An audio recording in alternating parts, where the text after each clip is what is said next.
Nagaland State Disability Forum ra April 18 Kohima di press conference lishe. Ajulaga press conference di forum ra disability community kanbra nationwide disability manifesto panalaga uperde chankari dishe. Forum laga general secretary Ashiki Babra ahitaka general election di hisaloboli taka political parties or candidates kange forum laga mangdo recognized kribali aru parties laga manifesto di shamil kribali pinti krushe. Details saisabo. To begin, let me share a little bit about Nagaland State Disability Forum. Nagaland State Disability Forum is an NGO formed by persons with disability in the year 2014.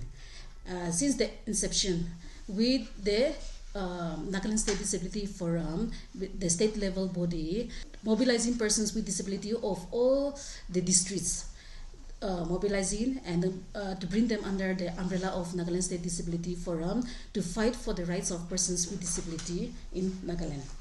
Let me brief out the purpose of today's press conference, which is about the manifesto for and by citizens with disabilities in light of the general elections 2024, envisioned by National Disability Network (NDN), National Committee on Rights of Persons with Disabilities (NCRPD), together with the national organizations. With the Nagaland State Disability Forum, would like to apprise our intending candidates. Our state Nagaland consists of 29,361.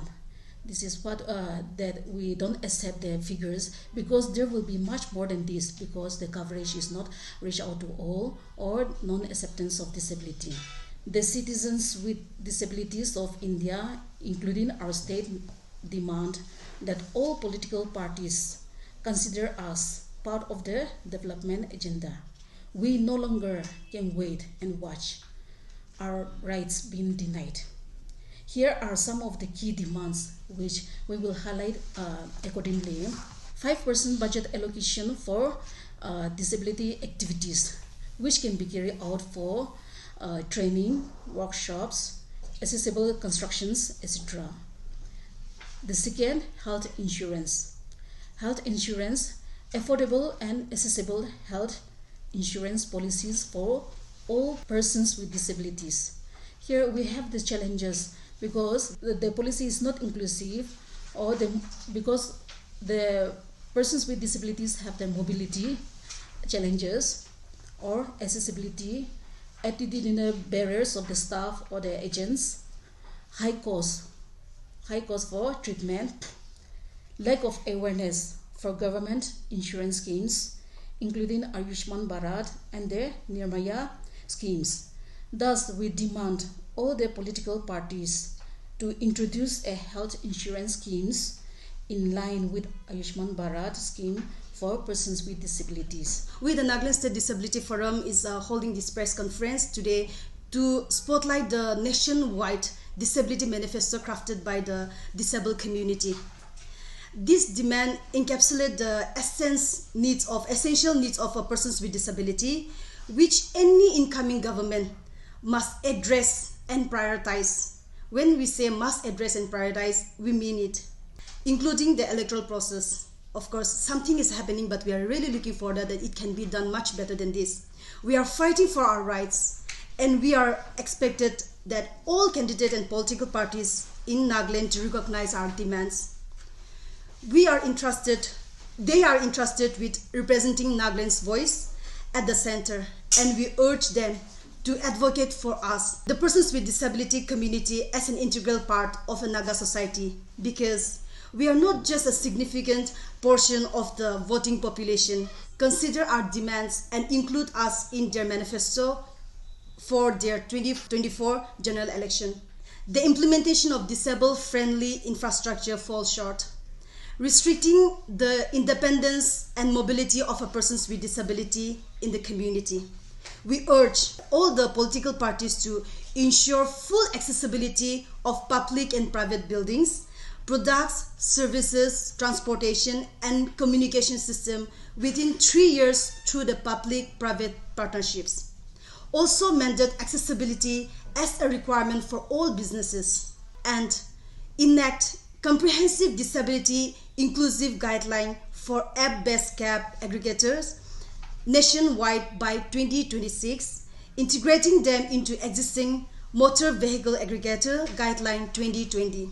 We call on the political parties to standardize the National Social Assistance Program by establishing a one nation, one person standard of rupees 5,000 per month, direct benefits transfer mode, and removing indifferent monthly allowance across the state. Also, ensuring the priority inclusion of persons with disability in social security schemes like PM Awas Yojana and the Mahatma Gandhi National Rural Employment Guarantee Act by all relevant ministers. Third demand is socio-political inclusion.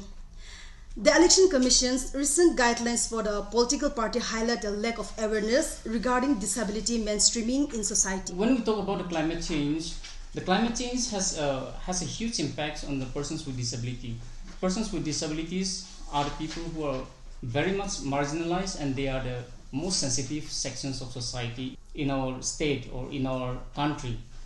And also, they are the first one to be most affected, to be the one who is most affected when it comes to natural calamities or any disasters that happens in the state or in the country.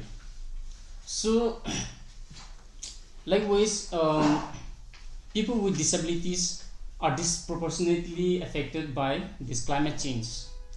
The first thing is that physical vulnerability. Persons with disability have a vulnerability physically, and these peoples face problems and issues while during the evacuations, during disasters like floods or storms or even wildfires. People with disabilities who have a physical disability, especially, they face the problems of their mobilities. Persons with disability have health risks.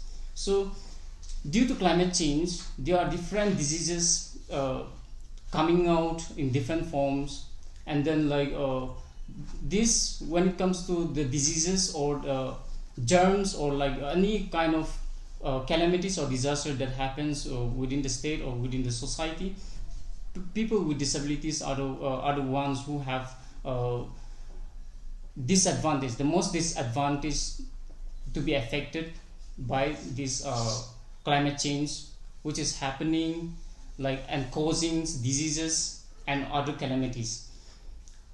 This is because persons with disabilities have already compromised health, so they are the ones who have the high chances to catch all those sensitive diseases or face problems during any calamities, disasters. There will be diseases, and for that to stand resilient against all those disasters and diseases in the community, peoples have to ramp up their living standards by building a resilient living standard.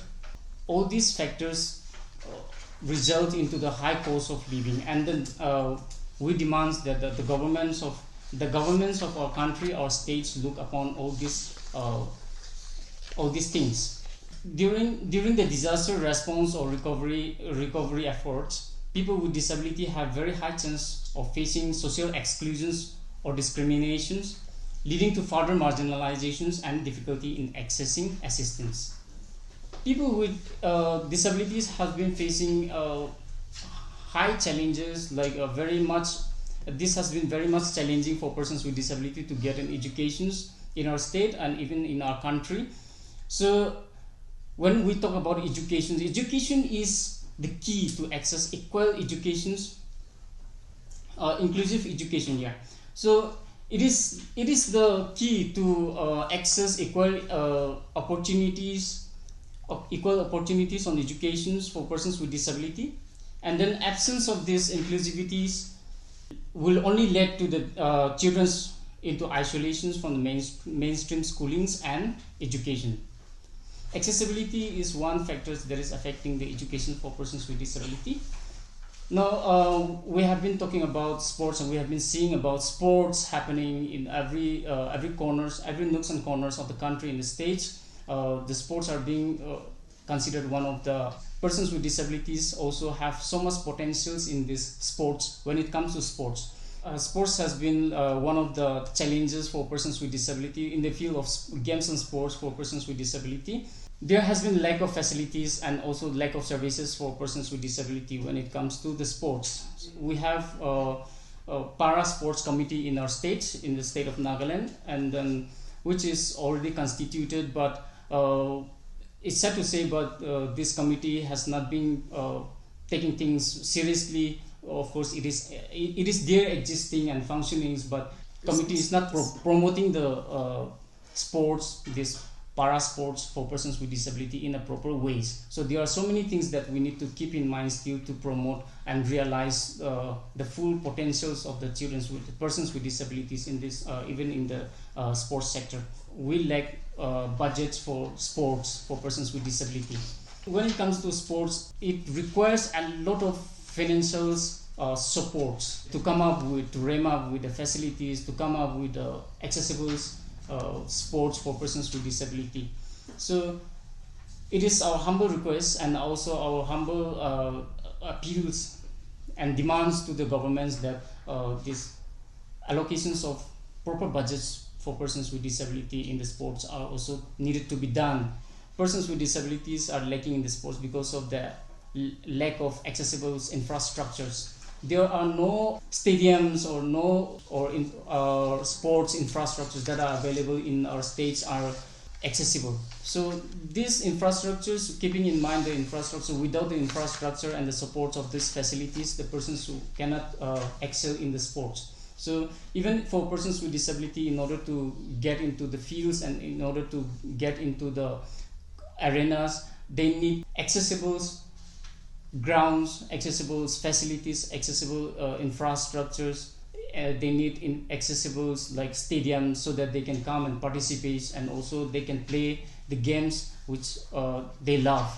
The government should consider equal opportunities and access to persons with disabilities at par with the non-disabled peoples. We know that the state governments or the union governments are doing its best to promote us or best to facilitate us with the facilities and the infrastructures and all those requirements that are needed in the field of sports. So we want equal opportunities and access to sports facilities in the states at par with the general games and sports facilities that are available for the people. When we talk about the gender, one of the most sensitive issues that we talk about in our society, not only with the persons with disability, but even generally we talk about the sensitivity of the genders everywhere. When it comes to the gender base, most of the time we tend to ignore or we tend to look down upon the women with disabilities in most of the cases, and they are very sensitive and they are more prone to any types of crimes or any types of discriminations in our state or in our society. So the governments should provide proper security, proper social security for persons for the women with disabilities, for their welfare, and also provide special provisions for women with disability to access special assistance, to avail assistive technologies, or to even go for educations at different levels. Women with disabilities, like I mentioned before, they are very much prone to any types of discriminations or any types of for example, sexual assaults or sexual discriminations. These things are very much sensitive, and then women with disabilities are more prone to this. So the government should come up with the frameworks or the policies that safeguard the women with disabilities from all this kind of violence or discriminations faced by women with disabilities in the states or in the country. We don't have the accurate number, but then the population consists of 29,631 persons with disability in the state. Nagaland specifically, when it comes on, we take it to the according to census, and when it comes to the wider range, I think we don't even have hardly will have one person of disability community eligible voters have a voter card with us now, I believe. It's very sad, and the saddest reality is that we don't get regularly also. And we have 29,600 persons with disability, but not everybody is availing this pension. It's just minimum who is availing the persons with disability pension under this case. I think I must have been mistaken with my statement, but we are not seeking for separate stadium, but we want the available stadiums to be made accessible for persons with disability, so that we can also use the same stadium. We can also be part of the stadiums. We can also be part of the games and sports that's happening in the state. The State Advisory Board meeting, and where Commissioner was there, and we have highlighted about it. It's the voice of a disabled community being raised there in the State Advisory Board meeting. And with the Nagaland State Disability Forum, right after the election, we are submitting our representation again, following up of that. So yeah, that is the next step that we're going to take. December last year. Last year, December.